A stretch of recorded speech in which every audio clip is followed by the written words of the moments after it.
Hello friends, आप देख रहे हैं open study area YouTube channel. यदि आप बिहार एसएससी एग्जामिनेशंस देने वाले हैं या बीपीएससी टीआरई 4.0 के आप कैंडिडेट हैं तो यह वीडियो आपके लिए मस्ट इंपॉर्टेंट होगा। दोस्तों, इस सेशन में हम कुल मिलाकर टॉप 20 क्वेश्चंस रखेंगे, जिसके एक एक करके जवाब आपको हमारे साथ करते चलना है और आपको देखना है कि आखिर कुल 20 क्वेश्चंस में आप कितने सही कर पाते हैं। दोस्तों, आज की इस वीडियो का कुल टोटल टारगेट जो होगा 100 लाइक का होगा। यदि आप इस वीडियो पर 100 लाइक कर देते हैं और सब्सक्राइब करते चलते हैं तो याद रखिएगा, मोटिवेशन के तहत हम आपको जो है डेली बाय डेली नए नए क्वेश्चंस लेकर के आएंगे। तो पहला क्वेश्चन आपके सामने होगा, गंगा नदी भारत में किस भू आकृतिक प्रांत में सबसे अधिक अवसाद जमा करती है। अंग्रेजी में भी आपके पास क्वेश्चंस लिखे गए हैं, ऑप्शंस भी अंग्रेजी हिंदी में है, तो बाइलिंगुअल भी रहेगा। इस प्रकार से हिंदी वाले हिंदी को आराम से पढ़ लें, अंग्रेजी वाले अंग्रेजी को पढ़ लें। तो गंगा नदी भारत में किस भू आकृतिक प्रांत में सबसे अधिक अवसाद जमा करती है। सही आंसर है निचला गंगा का मैदान, लोअर गंगा जो प्लेन है उसमें सबसे अधिक मात्रा में अवसाद जमा करती है। दूसरा नंबर क्वेश्चन होगा, प्रश्न आपके सामने है, परमानेंट सेटलमेंट जो कि 1793 है वह मुख्यतः किस क्षेत्र में लागू किया गया था।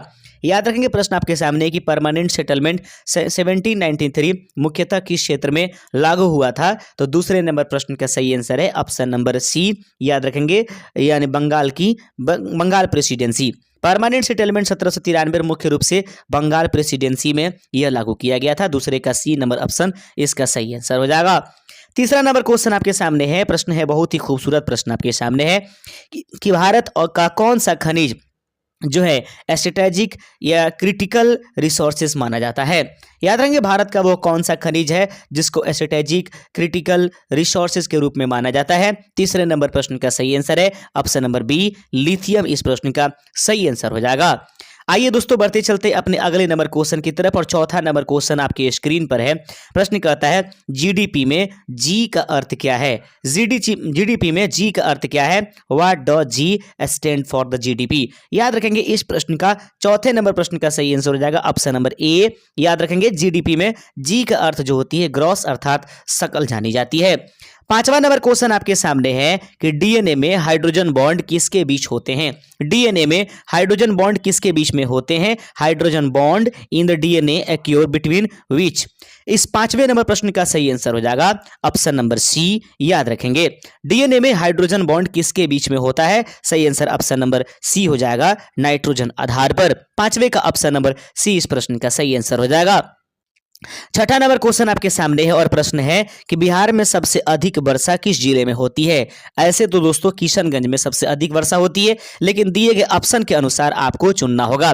तो दिए गए ऑप्शंस पटना, पूर्णिया, नालंदा, रोहतास, पूर्वी जिला के रूप में एक और जिला पूर्णिया को हम लोग सेलेक्ट करेंगे। अगर किशनगंज होता तो वह 100% परफेक्ट है, लेकिन किशनगंज नहीं है तो ऐसे में पूर्णिया इस प्रश्न का सही आंसर हो जाएगा ऑप्शन के मुताबिक।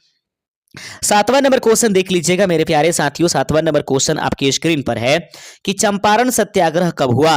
When was the Champaran Satyagraha launched. याद रखेंगे, सातवें नंबर प्रश्न का सही आंसर हो जाएगा सातवें का ऑप्शन नंबर बी, 1917। याद रखेंगे, चंपारण सत्याग्रह कब हुआ। सही आंसर है 1917 में हुआ था। आप देख रहे हैं open study area YouTube channel पर बिहार एसएससी और बीपीएससी टीआरई 4.0 के लिए मस्ट इंपॉर्टेंट जीके के क्वेश्चन। BIOS का पूर्ण रूप क्या है। What is the full form of the BIOS। याद रखेंगे, आठवें नंबर प्रश्न का सही आंसर है option number A, basic input output system, जिसको हम लोग BIOS के रूप में जानते हैं। अगला प्रश्न आपके सामने है। नौवां नंबर प्रश्न आपके स्क्रीन पर है कि किस गैस के कारण ग्रीन हाउस प्रभाव सबसे अधिक होता है। वह कौन सी गैस है जिसके वजह से ग्रीन हाउस प्रभाव सबसे अधिक होती है। दिए गए प्रश्न का सही आंसर हो जाएगा नौवे का option number C, carbon dioxide की वजह से दोस्तों सबसे अधिक मात्रा में ग्रीन हाउस प्रभाव उत्पन्न होती है। अगला क्वेश्चन आपके सामने है और 10वां नंबर क्वेश्चन आपके स्क्रीन पर है कि मौर्य साम्राज्य की राजधानी कहां थी। याद रखेंगे, प्रश्न है कि मौर्य साम्राज्य की राजधानी कहां थी। 10वें नंबर प्रश्न का सही आंसर हो जाएगा ऑप्शन नंबर बी, पाटलिपुत्र जो था मौर्य साम्राज्य की राजधानी के रूप में जानी जाती थी। याद रखेंगे, अगला क्वेश्चन आपके स्क्रीन पर उपस्थित करा देते हैं। 11वां नंबर क्वेश्चन आपके स्क्रीन पर है और ध्यान से देखिएगा मेरे प्यारे साथियों। 11वां नंबर क्वेश्चन है, संपत्ति का अधिकार किस संशोधन द्वारा हटाया गया। याद रखेंगे संपत्ति का अधिकार जो है वह एक हमारा एक मौलिक मतलब मूल रूप से अधिकार के रूप में जाना जाता था, जिसको हटा दिया गया। तो वह कौन सा संविधान का संशोधन हुआ जिसमें संपत्ति के जो अधिकार हैं उसको हटा दिया गया? उस प्रश्न का सही आंसर है ऑप्शन नंबर डी, 44वें संविधान संशोधन के माध्यम से दोस्तों संपत्ति का अधिकार जो है हटा दिया गया है। आपको हमें कमेंट करके बताने हैं कि 44वां संविधान संशोधन कब हुआ था। अगला प्रश्न देख लीजिएगा। प्रश्न आपके पास 12वां नंबर है। बड़ा ही खूबसूरत प्रश्न है कि पृथ्वी की सबसे मोटी परत कौन सी है? पृथ्वी की सबसे मोटी परत निम्नलिखित में से कौन जानी जाती है? सही आंसर है 12वें का ऑप्शन नंबर आपके पास बी, मेंटल। याद रखेंगे दोस्तों पृथ्वी की सबसे मोटी परत को हम लोग क्या जानेंगे? मेंटल इस प्रश्न का सही आंसर हो जाएगा।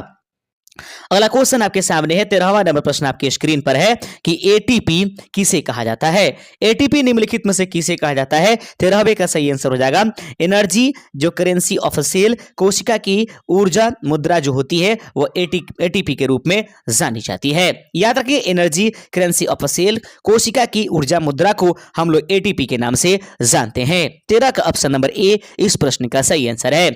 दोस्तों 14वां नंबर क्वेश्चन आपके स्क्रीन पर है और प्रश्न है जीएसटी किस प्रकार का कर है? जीएसटी किस प्रकार का कर है? इस 14 नंबर प्रश्न का सही आंसर है ऑप्शन नंबर आपके सामने बी। याद रखेंगे जीएसटी एक प्रकार का अप्रत्यक्ष कर के रूप में जाना जाता है। पूछा जा सकता है कि बताइए जीएसटी निम्नलिखित में से किस प्रकार का कर है? तो यह एक प्रकार का अप्रत्यक्ष कर के रूप में जाना जाता है। 15वां नंबर क्वेश्चन आपके सामने है कि बिहार का कौन सा शहर सिटी ऑफ लैक कहा जाता है? बिहार का वह कौन सा शहर है जिसे हम और आप सिटी ऑफ लैक के नाम से जानते हैं? 15वें नंबर प्रश्न का सही आंसर हो जाएगा कि सिटी ऑफ लैक बिहार की जो है वह भागलपुर को जाना जाता है। ऑप्शन नंबर ए इस प्रश्न का सही आंसर हो जाएगा। 16 नंबर क्वेश्चन आपके सामने है। 16वां नंबर क्वेश्चन कहता है मानव शरीर का सबसे बड़ा अंग कौन सा है? Which is the largest organ of the human body? मानव शरीर की सबसे बड़ी जो अंग है वह किसको जाना जाता है? सही आंसर है दोस्तों त्वचा को मानव शरीर का सबसे बड़ा अंग माना जाता है। ऑप्शन नंबर बी 16वां का सही आंसर हो जाएगा। 17 नंबर क्वेश्चन आपके सामने है। प्रश्न कहता है कि कौन सा ग्रह मॉर्निंग स्टार कहलाता है? याद रखेंगे निम्नलिखित में से किस ग्रह को मॉर्निंग स्टार अर्थात सुबह का तारा कहा जाता है? सही आंसर है शुक्र को मॉर्निंग स्टार के नाम से जाना जाता है। 18 नंबर क्वेश्चन आपके सामने है। प्रश्न है कि भारत में पंचवर्षीय योजना कब शुरू हुई थी? कहता है कि when did 5 years plan started in India? Bharat में पंचवर्षीय योजनाएं कब शुरू की गई थी? 18 नंबर प्रश्न का सही आंसर है ऑप्शन नंबर बी 1951। याद रखेंगे 1951 से 55 तक प्रथम पंचवर्षीय योजना लागू हुई थी।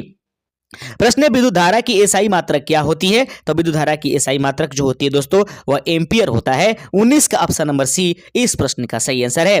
दोस्तों अंतिम नंबर क्वेश्चन हम आप सभी के लिए छोड़ जाते हैं। देखना यह है कि कौन कौन अंतिम नंबर क्वेश्चन यानी 20 में 20 क्वेश्चनों को देखे हैं। तो याद रखेंगे 20वां नंबर क्वेश्चन आपके सामने छोड़ जाते हैं और प्रश्न है कि कंप्यूटर में डेटा की सबसे छोटी इकाई क्या कहलाती है? प्रश्न है कि कंप्यूटर में डेटा की सबसे छोटी इकाई क्या कहलाती है। देखना यह है कि कौन कौन सही आंसर कर पाते हैं। कमेंट जरूर कर लीजिएगा, लाइक कर दीजिएगा ताकि हम आपको लगातार वीडियो दे पाएं और चैनल पर नए आ रहे होंगे तो सब्सक्राइब जरूर कर दीजिएगा। दोस्तों मिलेंगे अपने नए सेशन के साथ, तब तक आप जरूर हमारे पिछले वीडियो को ओपन स्टडी एरिया पर देखेंगे। शुक्रिया, जय हिंद।